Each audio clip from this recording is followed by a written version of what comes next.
Welcome back to Middle of the Road, a podcast for runners and would-be runners with busy schedules and big appetites. My name is Christy Jones. Joining me for a second week in a row, I can't have annoyed him that much last week, it's UR1. How's it going, man? It's going great, and yes, you haven't annoyed me that much. Sweet, there's plenty of time for that. This is week one of our 10-week training plan that we hope you'll follow us along for the duration of and do your own training plan. Just to avoid confusion, last week was week 0, so before anything had even happened, we're now jumping in at the end of the first week of your training plan. So what are we going to do, you are? Are we going to summarise what we've been up to?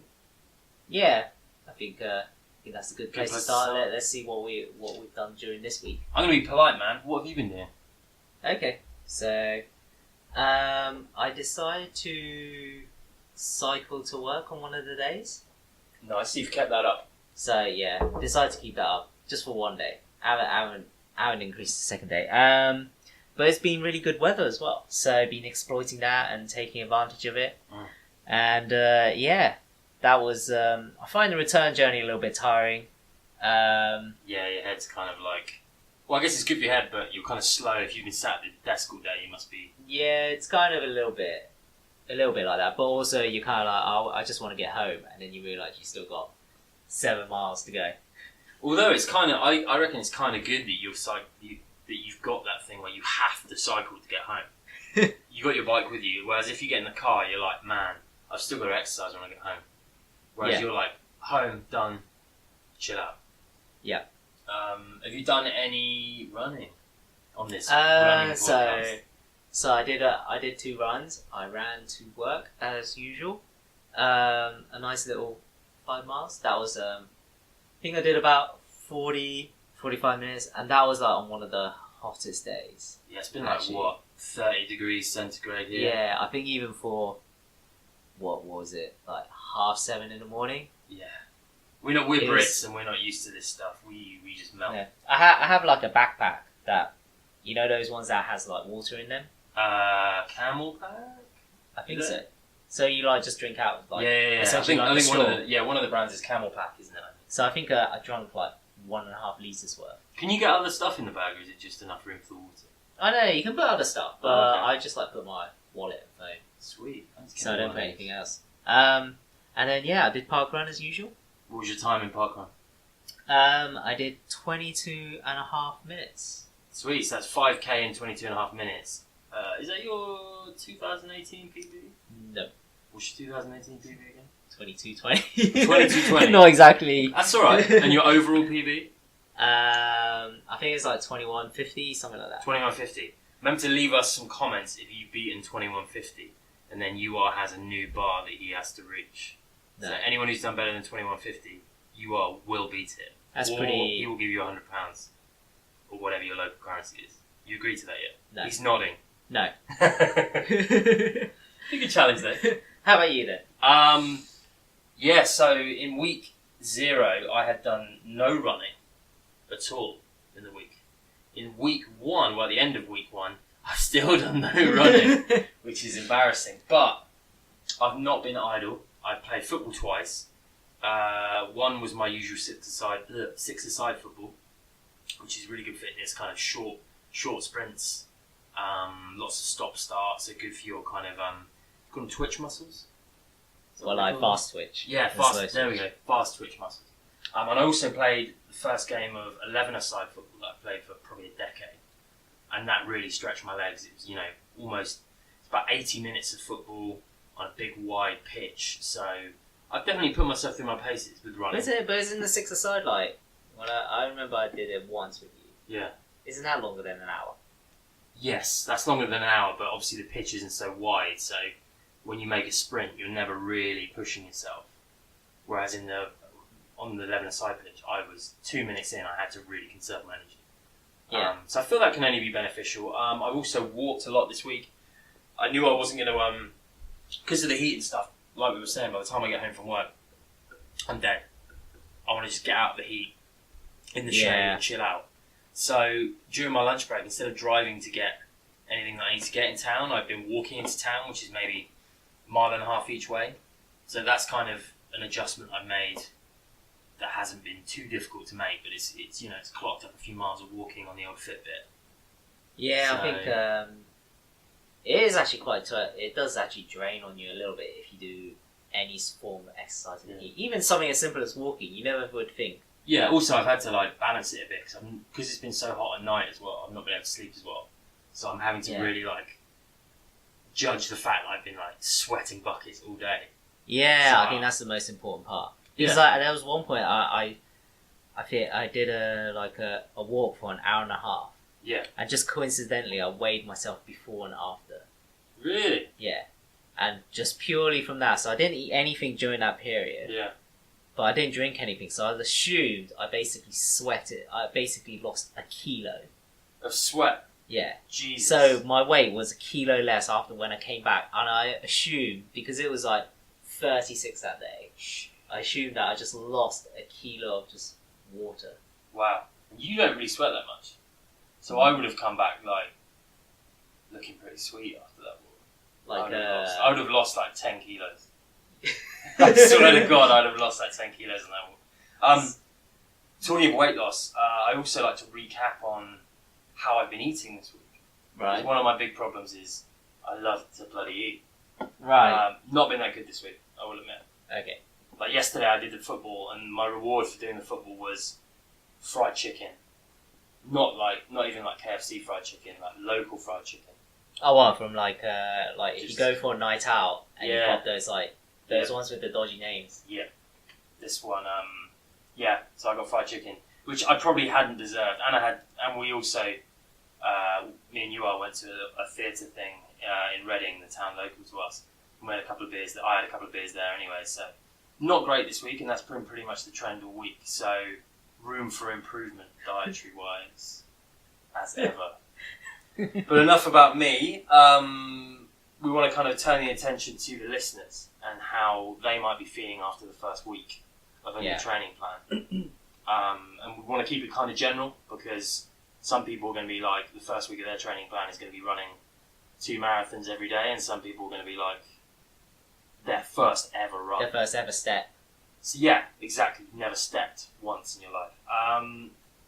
So what do we have to consider when we look at kind of how you feel after your first week? How do you evaluate that first week? I think the biggest challenge probably is kind of like your expectations of what. So to say, like last week, you wanted to do like 3 runs per week or something like that. Yeah. And the reality, so after the first week, you actually get a general idea of how you feel. Yeah. So are you tired? You know, were there any aches and pains? Especially when you've not run before, irrespective of, the distance that you've done. It just, your body takes time to catch up. And then you kind of realise what you need to do. So, like an example for, even though the park run I've done was like 22 and a half, after I ran that, that was probably, I haven't been under 23 minutes for quite a while, and when I did that, actually the next day, I was actually quite tired. Like in terms of my legs, it was quite stiff. So you could feel the fact that you'd stepped up your game a little bit and maybe pushed yourself a bit harder. I don't know whether stepping up a game, but you know what I mean. Yeah, you obviously ran objectively faster. Yeah. So I think that's probably a similar kind of feeling. If you never run for the first time and then you kind of run, and then afterwards you just feel, my legs feel a little bit more stiff than normal. Yeah, I think it's like you say, it's that expectations versus reality. You can't expect to feel fresh as a daisy if you've never run before, and then suddenly you've done 3 runs in a week. You're gonna feel more tired. You're gonna need to make sure you eat enough, otherwise you're gonna crash. And you need to make sure, particularly in hot weather, that you drink enough, otherwise you're gonna get dehydrated. Yeah. Your body quickly tells you what you need to do, intake-wise, to adjust to your new schedule. And you've got to listen to it, otherwise you're going to burn out. Yeah. If you do 3 runs, if you do go from doing no runs a week to 3 runs a week, you're going to need to eat more. Eat the right stuff, but you're going to need to eat more, otherwise you're not going to fuel yourself. Yeah, I think the eating, I think it really depends. Because I think sometimes you can, if you already someone that eats I think the best way is like heavily. This guy. Yeah. Sometimes you can just keep the level that you're at. Mm-hmm. So say if you're a person that's really relaxed, likes to go out to eat and stuff like that, you don't actually have to change that style. Yeah, this is true. But I guess if you're someone who wants to go a bit further, like think about losing weight, then Yeah. I think you do need to focus on Yeah. what you intake. Yeah, I mean, you need to eat enough, definitely, if you're running. But like you say, it's more about eating clean than eating lean, isn't it? Does that work? Yeah. Because eating lean would suggest not eating a lot. But you should eat enough, but it should be clean food. Yeah. Yeah, buzzwords. But yeah, so you gotta kind of look at your first week and be like, right, I was aiming for 3 runs. If you did 3 runs, great. How do you feel? Are you tired? Are you in aches and pains and stuff? If you did 2 runs or 1 run, or you didn't even get out to run, I mean, how do you think people should approach that? I mean, you definitely shouldn't be down on yourself. I think if you've done less than what you planned, I don't think it's necessarily a negative thing. No. I think sometimes things do get in the way, or sometimes you're tired. And I think maybe that's the level you should start at. So say if you've done 1 or 2, and that was literally the most you could fit in, maybe that's where you should start. Yeah, I think it's 100% like no training plan is set in stone by any means, and you're only going to keep a training, like I've said before, you're only going to keep a training plan up if it's flexible to suit your life. Mm. You know, if you can only do 2 to start with, like yours says, or even 1, adjust your plan to do that. You know, it's not hard. Go back and like reduce it. Yeah, and I think if you're one of those that wanted to do something and actually didn't do anything during the week, so part of it will be like, you probably need to look and think to yourself, why didn't you do it? Yeah, 100%. So was it actually you literally didn't have time? You were busy. After work, you were at loads of socials events, and things like that. So you gotta take into consideration why you didn't do it. Yeah, and I think that's the big thing, really. Like, you gotta weigh it up. Like, if it was something, if instead of running you ate a kilo of ice cream while sat on the sofa, there may be a good reason for that. Something in your life may have prompted you to eat that kilo of ice cream. But you've got to look at it.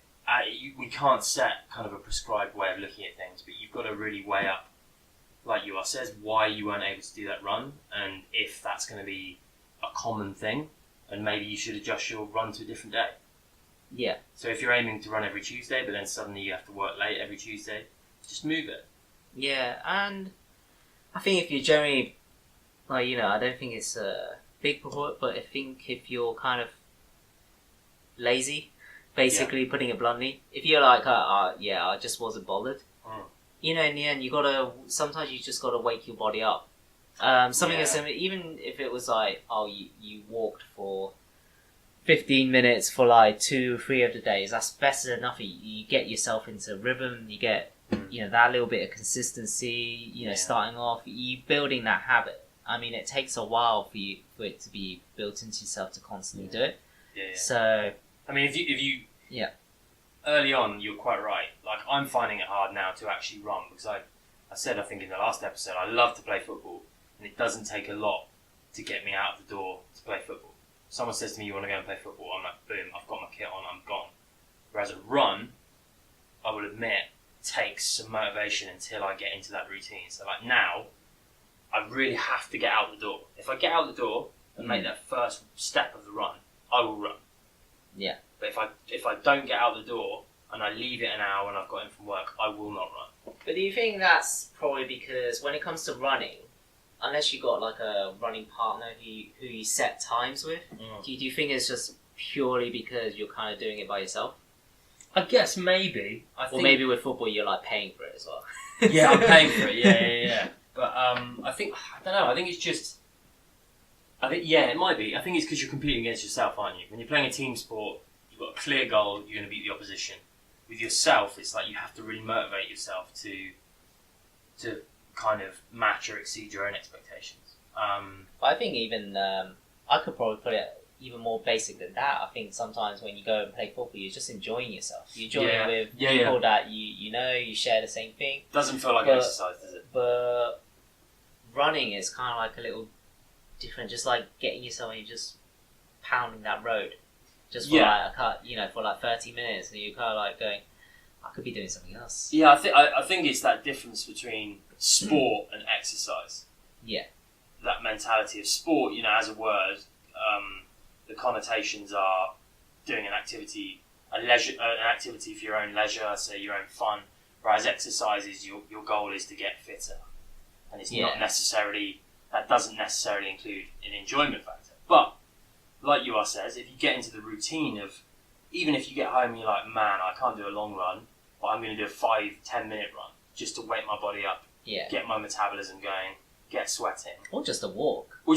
Any kind of physical activity, you get the buzz from the endorphins, you get the fresh air benefits, you get out and about, mindfulness, time to think in the outdoors, you get that buzz, and soon it becomes a routine. Yeah, definitely. So you can't really look at your first week as in terms of successes and failures. Definitely look at the successes. But erase the word failure from your plan, and just make it a need for adjustment.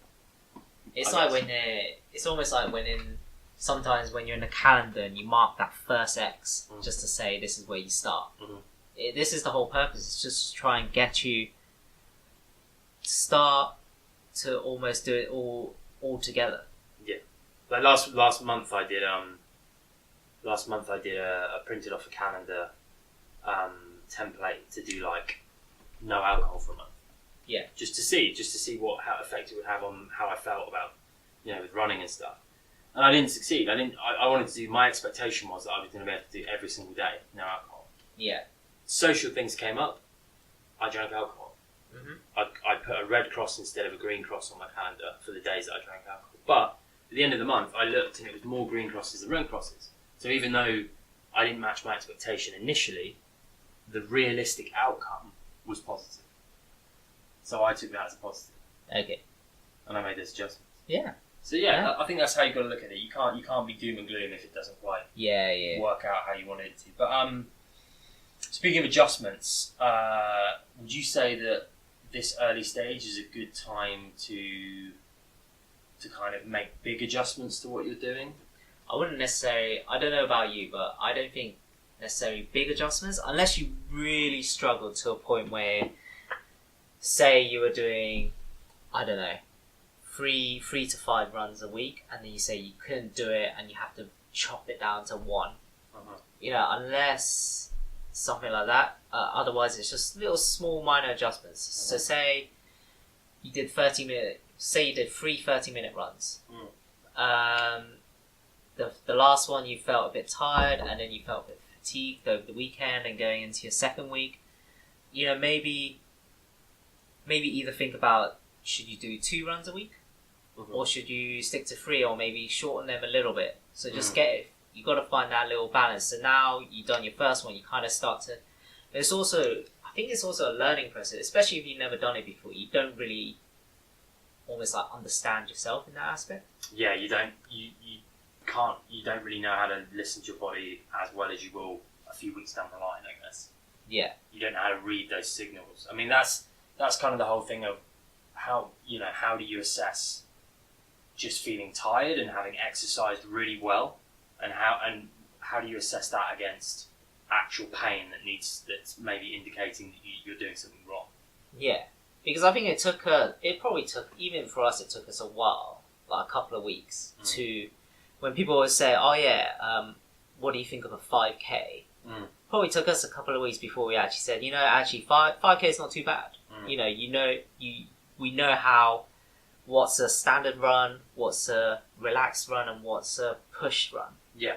So it took us a while to actually be able to find our feet and actually make judgments on that. Yeah, like now, if I don't like 5K as a distance, because I try and run it as fast as I can at a park run, but that distance does not suit me. I prefer a longer distance where I'm not having to go at kind of 2/3 plus of my total of my top speed. So for me, if I do a 5k, I'm sore afterwards. Yeah. My legs feel like they've really stretched out. The next day I will be sore. But I'm at that point now where I know that that's because I pushed myself hard, and it's not something I need to worry about. I've stretched before, I've stretched afterwards, and it is purely because I've really put myself through a good run. Yeah. How do you come to the decision that something is more than that, though? Because some people might have run the first week, and a part of their body, a knee, for example, or an ankle, might really be hurting. Do you think there's a point where you decide that it's a little bit beyond tiredness, and that it's maybe something you're doing wrong or a weakness that you've got? That's really hard to make a sort of judgment on. In the end, it depends on the person itself. You in the end, you know yourself the best. I mean, if you do get to a point where your knee is like hurting so much, in the end, the doctor's the best person to speak to. And when it comes to those kind of situations, I mean, going to see them, and then of course it will then go to specialists, and you kind of go down that route if it's really serious. Yeah, I think it's. I mean, like we talked about in week 0 last week, we said you kind of need to kind of take a review of where you're at in your life and your lifestyle and stuff. And if you know you've got a weak knee, or you know you've got a weak ankle, for example, in everyday life, then you need to try running, and you need to bear that in mind. Is it putting excessive pressure on that joint? But if you've never run before and you don't think you've got any of these weaknesses, and you run for the first week, and for the sake of example, your right ankle is hurting more than anywhere else, like you say, it might be worth a quick trip to your GP just to see if there is going to be something you're going to need to do. Yeah. Again, it's an adjustment. You may be able to run, but you might need an ankle strap.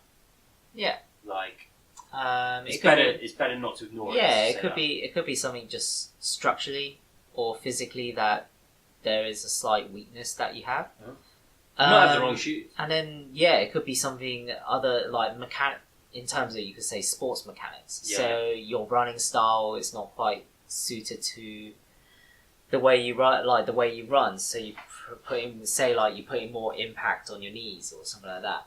That's a real good point, actually, because people assume that everyone knows how to run. You know what I mean? But when you watch a run, like a half marathon or a marathon, everyone has a different running style. And like when I started running with my brother, the first thing he said to me was, "Don't clench your fist tightly, because it cuts off the circulation, or it reduces the circulation." So there are ways of running that will help, but if you don't know them, you've got to consider. It never hurts to ask a more experienced runner for any tips in terms of the mechanics. Yeah, definitely. I think it's like as you say, when you mentioned about the clenching fist. Because sometimes people, when they run with their arms get tired, and then like a way to sort of alleviate that is to put their arms down, relax it down to the side, you can feel like the blood rushing. And let them go floppy. Yeah, for a couple of seconds, and you can feel it just like relaxing. Mm-hmm. And I think that those are kind of different. Those are kind of like almost like you get them as you run. So as you run the distance, you just get little aches and pains of that kind of thing, and that kind of disappears over time when you get more used to it. Mm-hmm.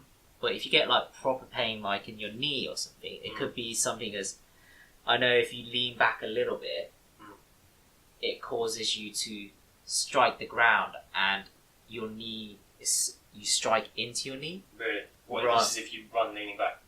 Yeah, if you run slightly leaning back, because you're putting your weight behind, and when you try and transfer it across to your next step, you're transferring that entire weight over. But if you're slightly forward, and it's not like people might think, oh, that means I'm like practically leaning forward, but if someone from outside might be looking at you, and it almost like you can see no difference. It's like almost like a degree or half a degree change, but that changes the way that you transfer your weight across your knee, your hips, your foot. So it's so small, the adjustments, but sometimes a running specialist might be able to see that. Yeah. Like that's how I think. And also, I think it's like anything. Your body will also you will subconsciously, unconsciously, you'll do it without thinking. You will adjust your style as you run more. For example, I remember looking at photos of me when I did my first half marathon. I had no kind of knowledge of running or anything before that. I used to run quite far forward, and I've got quite a bad lower back, and I found that as I ran more, I straightened up, and now I run almost like poker straight back, and that was to kind of counterbalance the pain I was getting in my lower back. So you will find it's like anything, you will adjust. Yeah. You know, if you've got a stone in your shoe when you're walking along the road, until you can get that stone out, you'll kind of try and put less pressure on that foot. It's natural to adjust. But if you're in any doubt, like you are said, go and see a GP, go and see, if you've got a chiropractor you go and see it. Yeah, I think sometimes people are very quick to go, let's Google it, let's see what it is. But I think sometimes it's so hard to distill the information. Unless you're experienced and understand yourself, it's quite hard to make a judgment on the information that comes out from there. Yeah. So I think the best is, to see your GP when it comes to that, especially if it's your first few times. Yeah. I think the main thing is the whole no pain, no gain motto. You can't be so clear cut with it. Yeah, until you really fully understood yourself. Yeah. Then you understand what they mean by no pain and gain. Yeah. Exactly. Another point I would encourage you to kind of assess, like I did at the start of the episode where we looked at what we'd done this week, as well as talking about what I'd done exercise-wise. I also made an assessment of my kind of nutrition. So, have a look at, if you're feeling excessively tired, have a look at your nutrition as well. Now that you're running, you may need to eat a better breakfast. You may need to kind of, you may want to try and get more sleep. Yeah. I find that as I run and do more exercise, I develop a much more natural sleeping pattern because I'm a good level of tired at the end of the day, and I wake up feeling like I really need a bigger breakfast. Yeah. So it's quite useful to kind of track as well as your kind of how much you run or how much you've exercised. Also track if your eating changes or if your sleep pattern changes.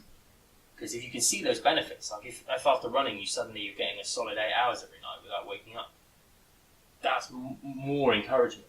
Yeah. To keep on running. Yeah. Because it does have benefits like that. You do get those endorphins that help you sleep better. Mm-hmm. I find when I run more and more, I crave clean foods. Like I drink so much water rather than fizzy drinks. I don't drink as much coffee. I feel more naturally energized. It can't hurt to have a little.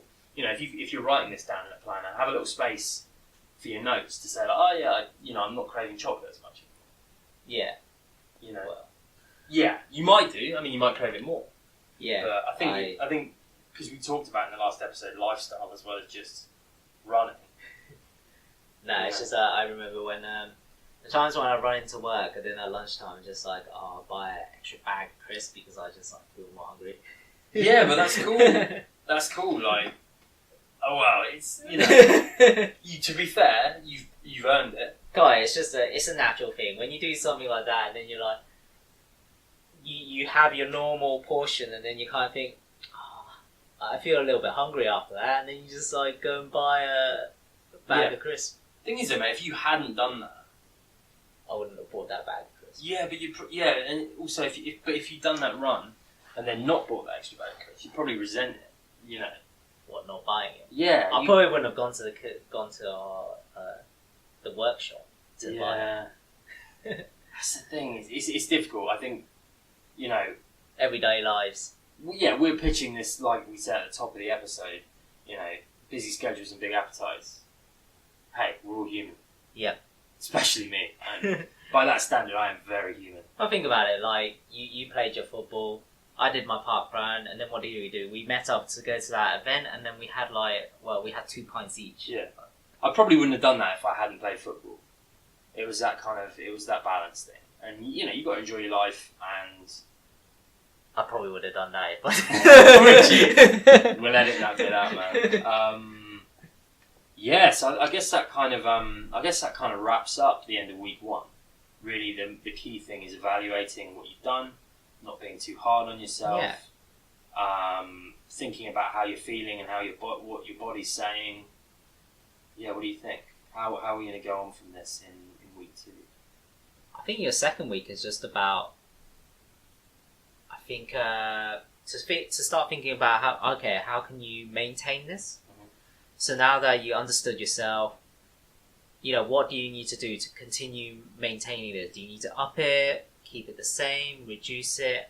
But almost like you rebuild it, your training plan is constantly evolving slightly. Mm-hmm. So, I think next week we'll have a look at how that evolves. Mm-hmm. How do you keep it going? Mm-hmm. And then we go from there. Yeah, so it's like we said last week, do send us your comments if you think we've missed something out, if you've got a pro tip you think, or even a semi-pro or a completely unprofessional tip. We welcome it. Let us know how you're getting on with your routine, what works for you, what doesn't work for you, and yeah, let's keep it going. Yeah. Cheers for listening, I guess. Unless you have another. Yeah, I thought keeping in the theme of the last one, I thought I found another quote. Can't believe I nearly cut you off from doing a quote. I just thought just to kind of finish it off. So the quote is: "You don't have to go fast. You just have to go." And scene. Tune in next week, guys. Thanks for listening.